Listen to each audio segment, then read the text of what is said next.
sama penjaga sana, wah ini mah udah kita tinggal tunggu aja deh bang. Kayaknya memang udah waktunya di sini nih kayaknya. Sampai lak-lakan di sini nih udah.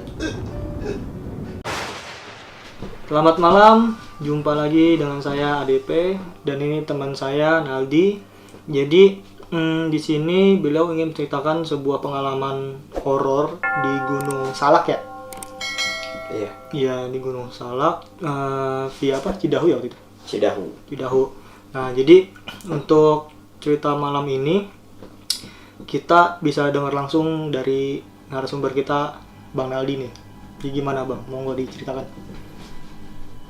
Ini sih ceritanya kita bukan naik gunung ya. Ini kita mau camping. Camping tuh di Gunung Salak, Bukit Gunung Salak. Tepatnya sih di Cidahu. Kita niatnya sih pengen ke Kawaratunya gitu. Kita dari Jakarta rombongan kira-kira 6 motor lah bang. Tuh. Kita jalan, memang dari jalan awal tuh kita dari Jakarta untuk ke Cidahu itu kayaknya udah ada kondisi yang memang harus kita untuk tidak ke sana bang. Tuh. Pertama kita dihujanin. Dari Jakarta sampai Sukabumi itu nggak berhenti hujan, ya kan? Kita basah pokoknya dari awal berangkat sampai nyampe masih tetap dihujanin. Terus di tengah-tengah perjalanan untuk mencapai kaki Gunung Salak itu, base camp ya, kita dikasih kendala satu lagi. Rantai motor salah satu rombongan kita tahu-tahu putus, copot. Mau gak mau kan kita nunggu lagi tuh. Yalah. Larut selepas itu sampailah kita di pos 2, sebutnya sih di warung itu masih di bawah pintu rimba. Ya, kita istirahat di situ, ngopi-ngopi santai sambil nunggu terang. Kita bukalah tenda. Kalau lu pernah pada ke Cidahu, bawah kaki Gunung Salak, itu ada yang namanya pos 2. Pos 2 itu sebelum pintu rimba. Nah, di situ ada tempat camp buat camping. Jadi masih di bawah ya? Masih di bawah. Sebelum Javanaspa. Singkat cerita, kita lanjutkanlah perjalanan tuh. Kita naik. Kita bukan naik ke puncak Salak 1 ya. Kita ke Kawaratunya. Iya. Kita masih naik gunung aja pun itu mulai pendakian dari pintu rimba. Itu kita tetap dihujanin. Ya kita namanya kita orang nggak tahu apa-apa ya, kan sih kita niatnya mau ke alam, kita mau ke Kawaratu. Ya udah. Refreshing gitu ya. Refreshing, kita naiklah sama kawan-kawan. Sesampainya di Bajuri, pertigaan Bajuri kita. Persimpangan tuh ya. Kalau ke kanan kita mau menuju Puncak Manik. Kalau ke kiri Kawaratu. Ya, kita ngopi-ngopi lagi dah tuh, kita masak-masak, ngangkatin badan ya kan. Nah di situ waktu itu masih ada yang namanya pos di Simpang Bajuri. Mungkin kalau lu kalau mungkin lu sekarang kesana tuh udah nggak ada pos. Yang ada pohon gede itu kan sih? Ya deket-deket situ lah. Tuh. Lanjutlah kita jalan menuju Kawaratu. Itu kita masih dihujanin tuh. Sampailah tuh kita Kawaratu. Masih kondisi hujan. Udah agak redahan. Nah, karena di situ nggak boleh lama-lama, ya kita cuma ambil foto lah. Fotonya masih ada sih di salah satu teman gua. Itu kita foto rame-rame di atas batu, pokoknya dekat batu kita foto rame-rame. Nah di salah satu foto itu ternyata ada yang ngelihat kayak sesosok muka bang di awan itu. Ya nggak tahu lah itu abstrak alam atau apa ya. Dari foto itu. Tapi kalau gue sih yang namanya gitu gue kebiasa kan namanya di gunung ya. Di gunung. Terus selesailah tuh kita foto-foto ya kan. Kita nggak lama sih, kita sekitar 15 menitan lah kita di kawah. Kita tarik balik lah tuh, kita balik ya. Memang agak sore udah waktu itu. Sekitar jam setengah empatan lah kita turun. Dari Kawah Ratu kita turun balik. Nah di perjalanan kita balik ternyata turun hujan lagi bang. Hujan lagi. Iya.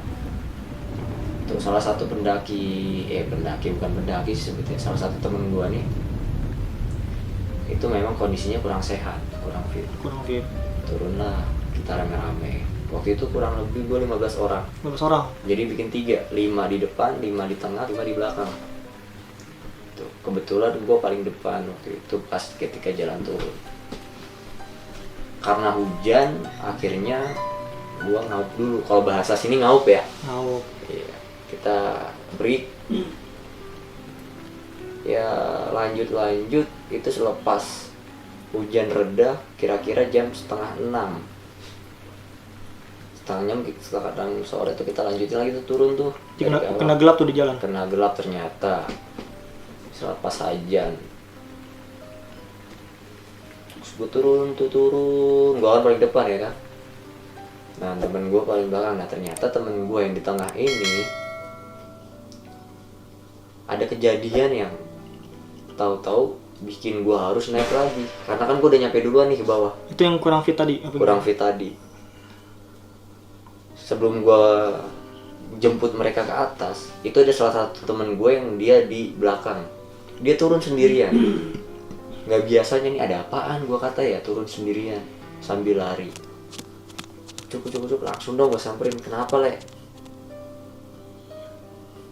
Mail Bob, Mail kenapa? Coba lihat dah. Gak bener tuh orang. Kayaknya udah gimana. Coba ya kan, gue lihat lah. Balik lagi ke atas nggak tuh? Iya, gue kira hipo ya kan, namanya habis hujan-hujanan. Ya udah, akhirnya waktu itu kan memang dari pos 2 itu tempat camping, tempat kita buat buka tenda itu sampai ke pintu rimba sebelum Japanaspa. Itu masih bisa motor bolak-balik. Pokoknya sebelum jembatan dia tuh, jembatan yang agak besar ya kan. Oh itu masih aspal maksudnya? Masih aspal betul. Pokoknya di bawah banget pintu rimba. Ternyata pagar kecil itu kan? Pagar kecil. Ternyata temen gue udah gelepak. Pingsan atau gimana? Pingsan. Ya kan? Nah salah satu rombongan kita memang ada yang kerja di rumah sakit, perawat. Nah dikiranya memang hipo. Tapi ketika gue naik ke atas gue lihat, loh ini beda. Kalau hipo kan memang ya, kalau hipo itu kan nggak jauh beda dengan logatnya kayak kesurupan. Ini sih yang gue tahu ya bang. Gitu. Maksudnya kondisi fisiknya tuh juga nggak jelas lah ya? Nggak jelas juga. Gue naik ke atas, kebetulan gue naik motor. Salah satu motor teman gue sih itu Matic ya, gue nggak sebutin apa enggak. Memang ketika gue naik ke atas pun itu ada kayaknya gimana gitu, masa motor nggak kuat, motor baru kok nggak kuat buat naik kan. Itu sendiri? Gue boncengan berdua. Akhirnya sampai gue turun ya, temen gue turun ke bawah, gue lanjutin tuh naik sendiri ya. Nyampe lah ke tempat lokasi itu si temen gue yang tahu-tahu rebahan. Gue tanya lagi, bang ini kenapa bang, kedinginan nih kayaknya. Kata tuh temen gue yang kerja di rumah sakit, perawat itu, bang kayaknya ini mah di luar nalar kita deh bang, buru-buru dah yuk kita bawa ke bawah. Akhirnya gue turun lagi karena kan motor itu kayaknya kurang sehat ya kan. Gue turun lagi ke bawah, ganti motor, gue naik ke atas, gue boncengan lah bertiga tuh. Gue tanyain kan temen gue yang boncengan di belakang kan, gue pepet tuh dia di tengah-tengah. Yang tanyain selawatin kah atau apa? Masih pokoknya kita dibacain doa sama temen gue. Aja udah kayaknya kayak orang kesurupan gitu. Ternyata memang nih, wah udah anak-anak bilang wah ini yang udah benar-benar deh kayaknya kesurupan lah, ternyata gini. Akhirnya sampai lah tuh gue di pos pendaftaran Gunung Salak via Cidahu. Posisi itu memang belum ada siapa-siapa, tadi cuman hanya ada penjaga 1 orang. Gue tanya lah, pak ini kenapa pak? Temen gue kan ada salah satu temen gue itu dia hobinya emang bolak-balik ke Cidahu ya, dia tau lah sikonnya. Sampai dia bilang pun ini gak hipo gitu. Ya udah akhirnya gue minta tolong lah sama penjaga pos itu untuk nyari orang Pintar. yang bisa terdekat situ. Singkat lagi cerita, ternyata kata nih yang penjaga ini, wah bang, susah bang gini hari mah bang, mungkin agak nantian dikit lah bang ya, kita coba aja dulu sementara ya, nanti sembari temen-temen saya kontak nih lewat HT, sambil kita cerita-cerita, ini kenapa sih kok bisa begini, kita biasa aja sih bang tadinya bang, kita naik ke kawah turun, memang posisi kita kehujanan. Gue sambil megangin tuh temen gue nih yang lagi joprak ini, sambil ya pokoknya yang namanya temen itu udah kayak gimana ya, dia sampai ngeluarin air liur dari mulutnya, itu nggak berasa jijik ya, karena gue berangkat bareng-bareng ya kan, masa ilokan gue pulang nggak bareng-bareng ya kan. Ternyata nyampe lah tuh, singkat cerita lagi cerita nyampe lah orang yang bisa, diobatin lah, masih nggak bisa juga, katanya kuat ini yang masuk ke dalam tubuh nih temen lu. Surupannya jadi dia nggak barbar ya? Nggak barbar, pokoknya sampai disebutin sama penjaga sana, wah ini mah udah kita tinggal tunggu aja deh bang, kayaknya memang udah waktunya di sini nih kayaknya, sampai lak-lakan di sini nih udah, gue merinding tuh, udah sampai sini. Terus si yang orang pintar ini nyampe, ya udah bang sabar ya, tolong aja kontak ambulan terdekat. Tambah panik dong gua, ya enggak, pakai dibacain kalimat 2 syahadat loh. Aduh. Ya kan tambah keluar netes, temen gue yang satu udah netes aja air mata, terus temen gue satu lagi yang agak brewokan itu udah ceming aja mukanya. Ya udah namanya lak-lakan di sini. 2 kalimat syahadat itu terucap terus. Akhirnya gue pada baca doa, ada tuh disuruh bantu doa kan sama yang orang pikir situ. Gue suka nanya-nanya, bah, Kang, ini kenapa sih Kang kok bisa begini? Gak tahu nih, belum kelihatan kenapa-kenapanya. Coba kita sambil baca doa aja deh, bantu doa.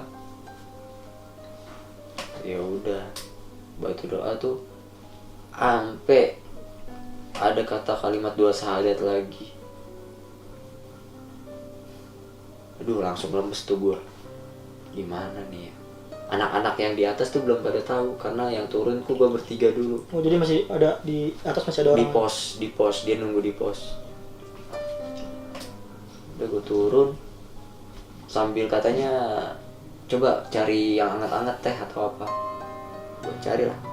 Kang, ini kondisi kan seperti ini, dia udah lak-lakan, apakah memang bisa kalau dikasih air yang hangat? Udah nggak apa-apa, kita tempelkan aja dulu nanti.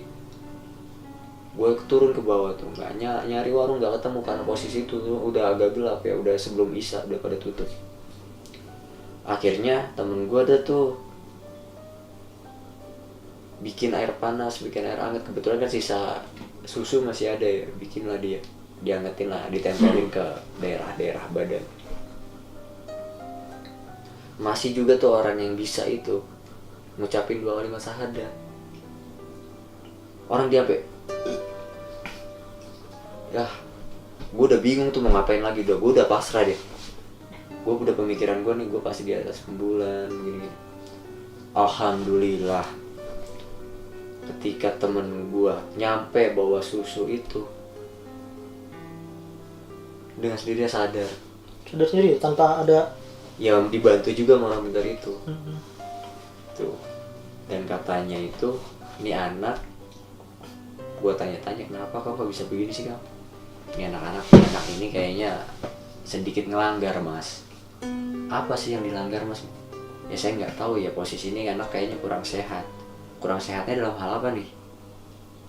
1, mungkin dia sebelum kesini minum minuman keras, gitu.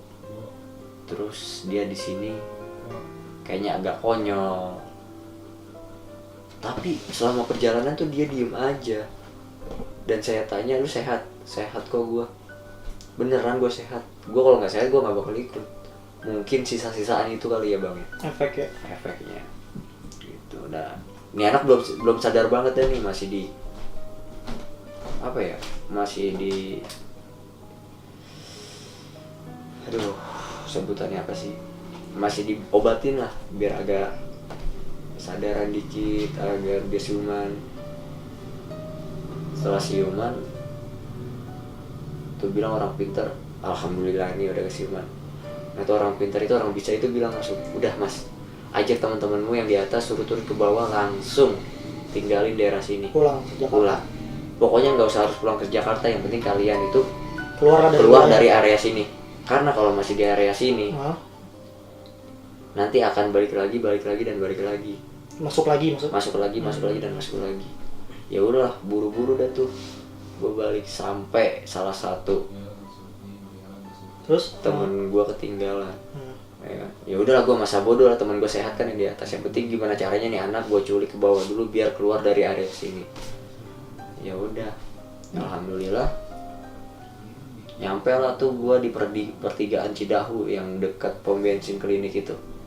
Iya. Ya lu tahu kan kalau pernah sana ya. Ya udah gue jalan arah Jakarta pelan sambil gue aja bercanda, nih anak masih belum bisa ketawa. Gue diem dong sambil gue ikat karena gue takut dia jatuh kan. Itu masih bertiga posisi? Udah berdua bang. Oh maksudnya ikat dari belakang gitu? Iya udah turun ke bawah, ini ceritanya udah langsung gue bawa kabur. Gue ikat dah. Kebetulan kan gue minjem sarung dari salah satu orang sana. Iya. Karena antisipasi ini sarung ini buat kalau kenapa-napa di jalan, karena posisi waktu itu kita motoran bukan mobil. Ya udah gue ikat. Masih belum bisa ketawa tuh, belum bisa ngomong, masih ngawur. Alhamdulillah dengan sendirinya ketika udah mau nyampe arah Cimlati sana, jalur arah Cimlati, Pocari Sweat. Gue ingat banget Pocari Sweat. Tahu-tahu dia ketawa sendiri, ngajak bercanda gue. Sadar maksudnya? Sadar, alhamdulillah. Gue udah tenang dah tuh. Ya udah langsung gue ngebut. Pikiran gue pokoknya gue nyampe Jakarta aja. Ya udah teman-teman ngikutin gue di belakang. Alhamdulillah lagi dia tuh ngajak bercanda gue terus sampai di perjalanan pulang. Dan sampai gue tanya-tanya, lu kenapa ya tadi? Kenapa gue? Kagak kenapa-napa, gue sehat aja. Seolah-olah nggak sadar ya? Nggak sadar. Tuh, alhamdulillah dah tuh. Tenang deh gue nyampe. Tapi daerah lo ngasih tahu kalau sebenarnya tuh dia gimana pas keadaan di sana tadi? Belum gue kasih tahu. Selepas nyampe Jakarta 2 hari kemudian atau lebih, gue baru kasih tahu kalau dia kenapa-napa. Oh gitu. Dan sampai sekarang dia kalau gue ajak, yuk iseng-iseng kita nostalgia ke Salak lagi, yuk kita ke Kawarato aja. Aduh ntar dulu deh kalau ke Salak belum. Trauma mungkin. Bukan trauma juga sih katanya, ntar-ntaran dulu deh, belum saat lagi. Belum siap. Gitu aja sih sementara dari cerita yang gue pernah alamin di Salak itu, Cidahu ke Kawarato. Gitu. Kalau untuk cerita di arah Puncak Manik sih ada lagi. Tapi kalau gue ceritain nih, gue nggak bakalan kelar nih, gue nggak bakalan sahur nih. Gitu. Imsak ntar. Siap, berarti nanti kita jumpa lagi nih ya buat ketemu part 2 ya jadinya. Iya, ini baru via Cimlati mulu tuh gue inget ya. Via ke Puncak Maniknya. Tapi tetap salah satu tapi tetap via Cidahu. Tadinya kan gue, kalau yang tadi cerita gue itu via Cidahu tapi arah ke Kawarato.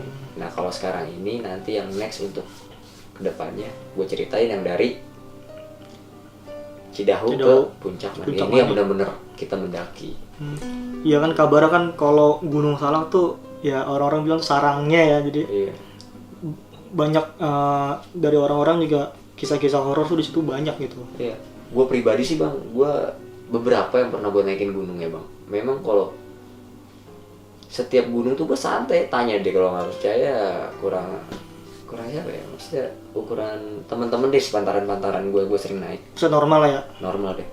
Itu gue orang yang termasuk kalau nge-trek, kalau iseng bawa carrier lagi berat, ngerasain beban sendiri ya kan. Gue kan sering orangnya istirahat. Itu gue paling berani sendiri bang, nyantai jalan gue. Tapi kalau ketika gue ke Salak, gue masuk ke pintu rimbanya itu aja. Kalau lu pernah ke Salak bang ya, via Cidahu, itu ketika kita masuk via pintu rimbanya, itu hawanya udah beda bang. Kayak masuk ke iya, gimana gitu, hawanya beda banget. Pokoknya pas di jalan udah mulai nanjak, terus bambu-bambu, itu hawanya beda. Gua nggak berani bang kalau sendirian gitu ngetrek ya kan, walaupun di depan ada, di belakang ada, gua di tengah-tengah pasti gua deketan sama masih kayak itu hawanya jadi kayak gimana gitu ya. Iya betul.